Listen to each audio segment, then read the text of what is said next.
Hi, and welcome to Making Waves on Purpose. Today I'm joined by Lisa Hrabluk. I connected with Lisa via my good friend Christy Cook, and Lisa leads Wicked Ideas, a consultancy focused on solving complex problems and power issues surrounding them. She's got an amazing background, super sharp mind, and a fabulous ability to communicate complex ideas in ways that are understandable. I think you're really going to enjoy this one, and with no further ado, I bring you Lisa. Lisa, thanks so much for joining us. My pleasure, Jeff. It's really great to meet you in person. Yeah. Tell us a little bit about what you're doing these days, what you're up to. Yeah. So my company is called Wicked Ideas. And basically, I help solve really complex problems or wicked problems. So that's a real term. And I specialize in issues that are either controversial or contentious or just plain complex, and trying to build a consensus around that on how to move forward. And the way I do that is I have actually developed a theory based on all the work I've done. I was an investigative journalist and a business journalist for 20 years, and then a political journalist. And so I've got a theory about how power now moves through our world. I call it the theory of the wicked power shift. And it's about how technological change has shifted power and how we have to adapt in order to be successful and also to find peace and peace of mind in this highly contentious world. I love that. Well, first of all, controversial, contentious, complex problems, they seem to be everywhere. So I bet you're busy. I would love to learn more about your theory, because it seems to me like so much of what we're facing, climate change, D&I, you name the issue, is about power. It's about, I have power that I don't want to let go of, and I have privilege that it may not have ever felt like I had privilege, but I did, and somehow I don't want to let go of that either. Or climate change and fossil fuel companies and blah, blah, blah. You name the issue, there is some power struggle at the center of it. And I'm a believer that fundamentally what we're talking about when we talk about the role of business in society is about change and how we manage those changes, which at the center of seem to be focused on power asymmetry. So can you talk a little bit about that? Yeah, absolutely. And I'm very specific about talking about power because although I am in the business of change, I realized very early that in order for change to occur, we have to understand where power currently resides and where we need it to shift. So first of all, I always say to everyone, congratulations, you are making history, because the massive shift that is happening right now, none of us have ever experienced in our lifetime, because the last time this happened, Napoleon hadn't met his Waterloo. We are talking about the era when we went from an agrarian society into the industrial age. And now we are leaving behind the industrial age and moving into the new age, which we haven't quite fully defined, but let's call it the knowledge age for right now. So when we go through that type of massive technological change, it doesn't just change how you and I work, it changes how we think and what we believe and what we value. And the main piece of technology that has caused the most drastic values shift are computer networks. So the internet. So when I talk about networks, you think, what are the values of a network? So of a computer network, they are access, exchange, so the two-way exchange, right? Or multiple exchange, because things are bopping around all over the place, speed, and mobility, right? So those are the four main values. And we have adopted them. And so when you think about how you live right now, you actually have an expectation of access. You expect when you send something out into the world, you expect something back. You expect service or answers, right? And certainly we are moving much faster, and that mobility, right? So that's self-explanatory. However, we were all raised in a hierarchical power structure, which still exists. And hierarchies have existed for centuries.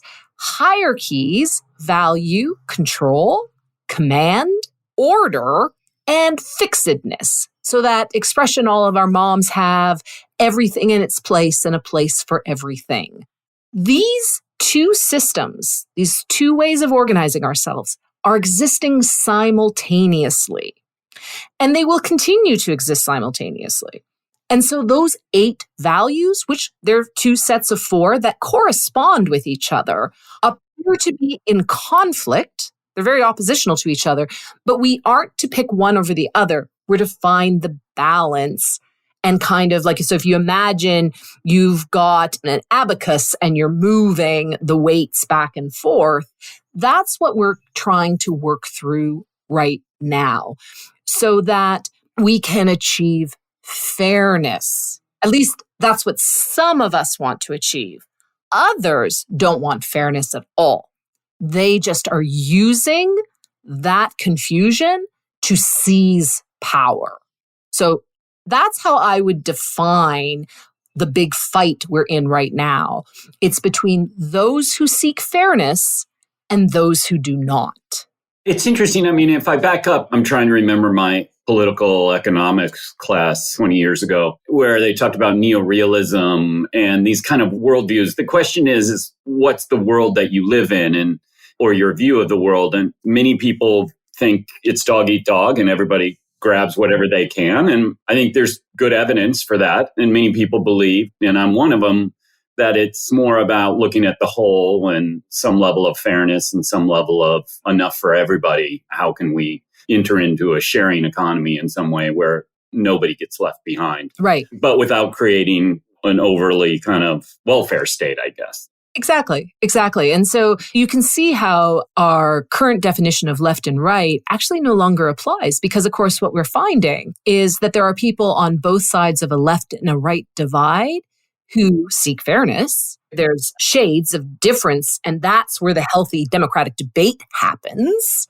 right? When our democracies are functioning properly as they used to, yeah, you might prefer one party over the other, but you didn't fear the other party. It was just going to be shades difference in what the public policy was going to end up doing. Whereas now that people are scared of one seizing power over the other, particularly as we see in the United States. Yeah. So you've studied this and you have a theory. What's the recipe? How do we go through this process most effectively to come out the other side? Right. So I got the theory, and then I've also worked on figuring out that methodology that I've been working on for the past 10 years with clients. And it's sort of four buckets that the work falls into. So the first thing I will say is when you're working in this new power structure, there are 4 resources we need to track, follow, and understand. And so the first 2 will be very familiar to everyone because they're money and people. So we've always tracked money and we've always wanted to know where people are. So those 2 resources, they're very common to us. The 2 that I add on are information and ideas. Because prior to now, information was controlled, right? I was a journalist. Everyone bought their daily newspaper to find out what was going on. Hierarchies kept the information sequestered. There's so much information out there that our danger now is, first of all, the flood of information. So what is good information? What is bad information? But equally dangerous for a strong citizenry or even a strong corporation is people being able to sift through information and know what they need to be aware of and what knowledge they need to achieve, right? Because even if you're not actually trying to promote misinformation, there's just a chance that there's so much flow that people are going to miss the information you need them to grab onto.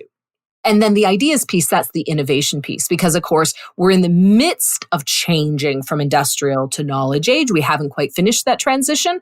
And so we still need to be innovative in trying new processes and policies and procedures for how we're going to move forward. So those 4 things are what we're going to track. And the way we're going to do that is first, we're going to have to think about our values in a way we haven't before. We're going to actually have to put our values to work. So they're not just some lovely aspirational words that sit in your annual impact report or in the employee book.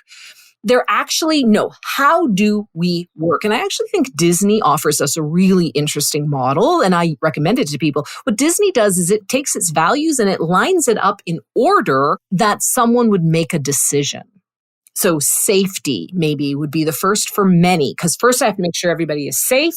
Then I have to do this. Then I have to do this. Then I have to do this. And so the values are scalable. So the summer intern to the CEO can base all of their decisions on those 4 values or 5 values that you have. That's how you operationalize values. Then you need to understand your place, where you're operating, who are your people, what are they thinking, and how do you ensure that those values are aligned?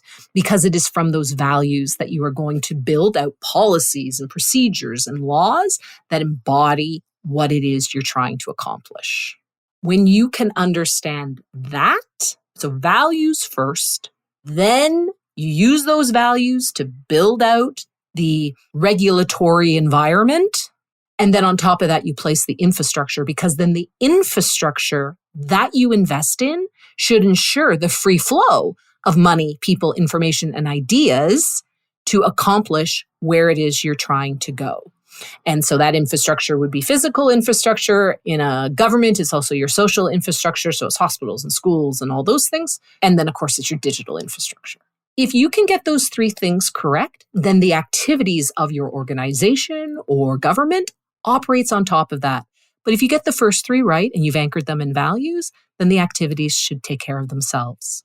It's fascinating. I love what you said. I totally agree and have said often, we've got to move our purpose and values from the bumper to the boardroom, because I would argue most companies' purpose and values are bumper stickers. Oh, absolutely. They're PR exercises, and some exceptions that prove the rule have actually made them come to life. I love this idea of like safety first above all else, and then this, because that, well, I think a lot of people believe, and I went to a United Nations university and we talked a lot about rights and values. And in that environment, they say there is no hierarchy of rights.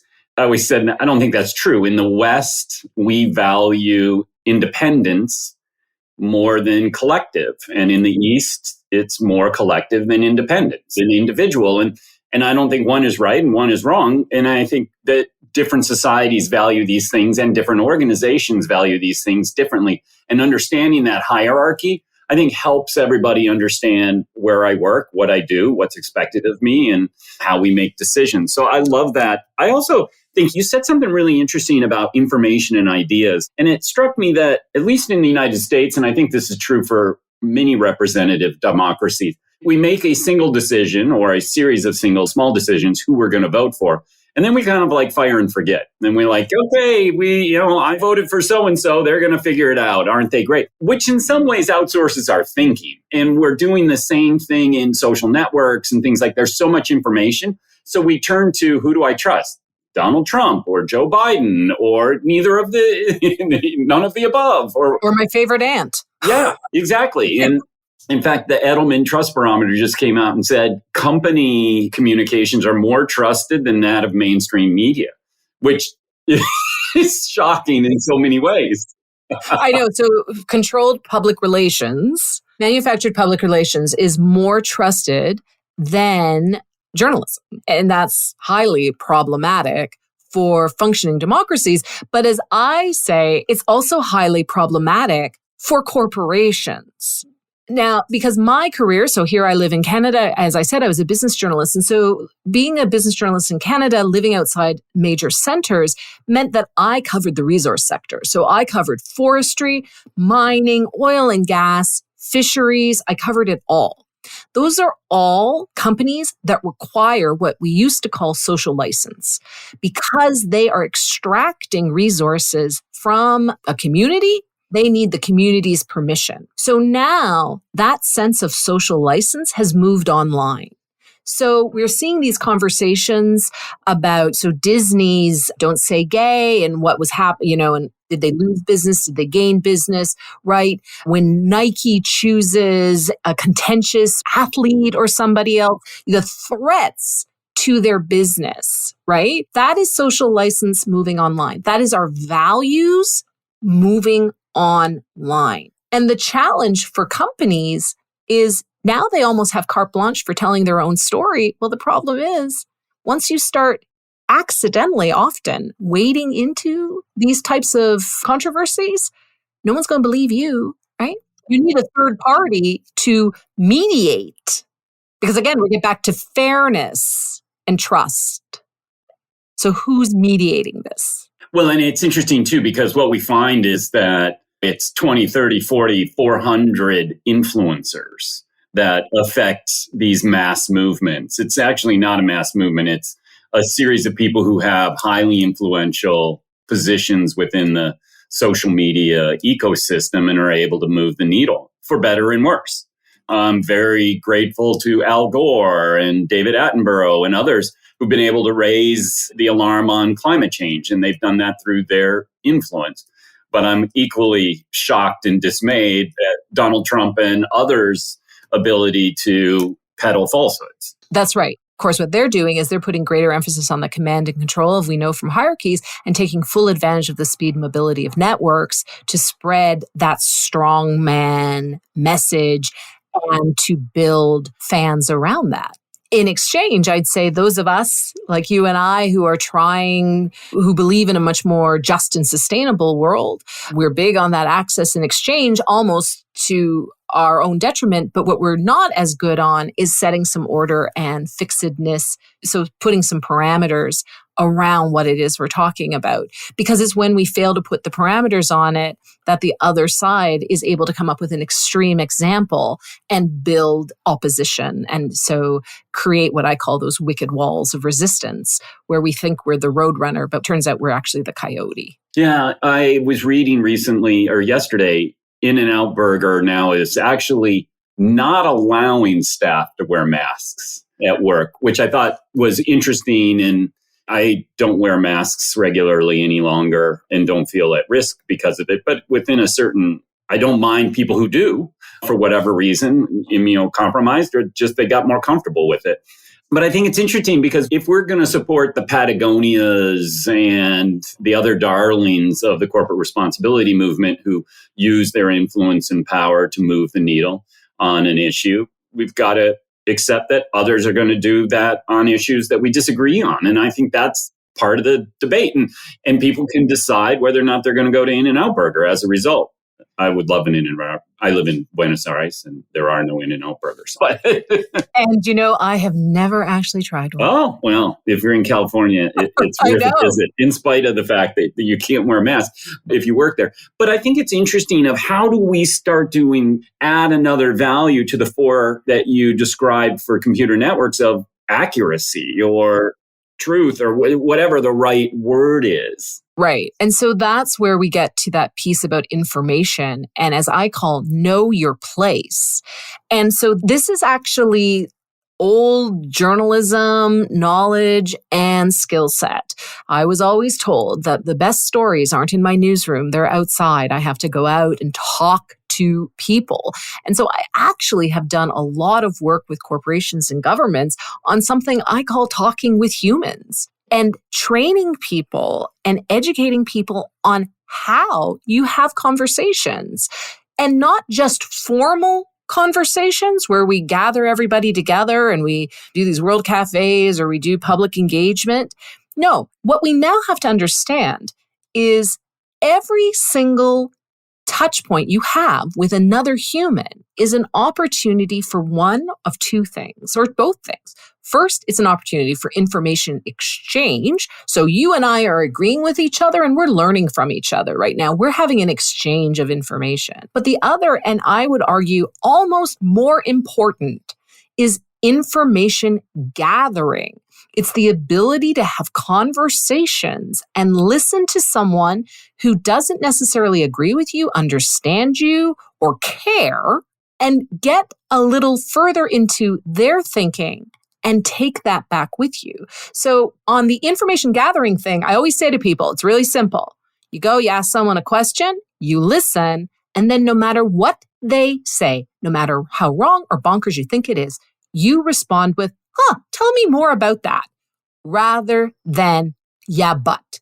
It's the yeah, but that shuts down the conversation, but more importantly, it denies you intelligence. You're not going to solve your problem if all you do is argue.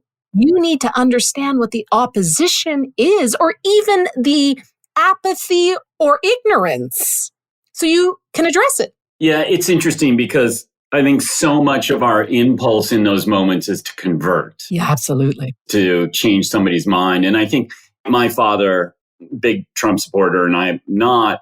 We were always a little bit of oil and water when it came to politics throughout my life. But at some point, I think we all agreed, whether it's in my family or at work or whatnot, you just don't talk about these things. And I think we are lesser for that. I think there has to be, common corporate dogma is avoid politics at work. That's a problem. We can't celebrate diversity and inclusion if we can't talk about politics, which is an expression of our identity. And it's a pretty binary expression because it comes out and kind of through litmus test issues and whatnot. I love how you said that. And I think key to the D&I movement is conversation. Why is that not key to all of these, including climate and whatnot, and how we sort and provide order to our values and whatnot? I think that's so important.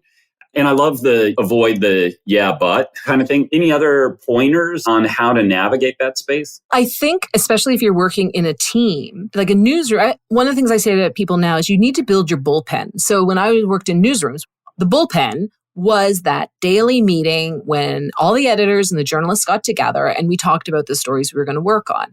And when we were doing investigative pieces, and I think that anybody who is an investigator works in this way, so I think police work like this as well, is we needed to talk to different people, get different information. And sometimes somebody else would go out and get the information for me because they already had the relationship with the person who held the information. So sometimes you aren't the one who has to have the conversation. If you are not comfortable or you don't know these people, you talk amongst your team and find out who is best able to have that conversation. That's the first thing, is none of us should walk alone into any of these contentious issues because we each have a role to play. And sometimes that role to play is easier for you to get the information. And also, quite frankly, there would be maybe members of your team who, as I say, nice, very intelligent, shouldn't talk to people.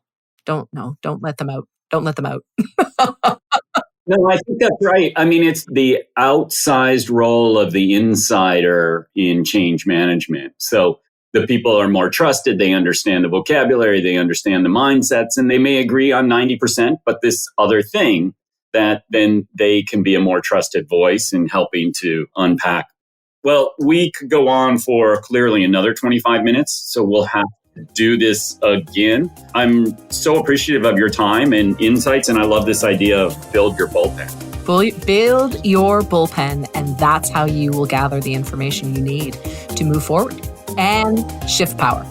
Wonderful. Thanks so much. My pleasure, Jeff.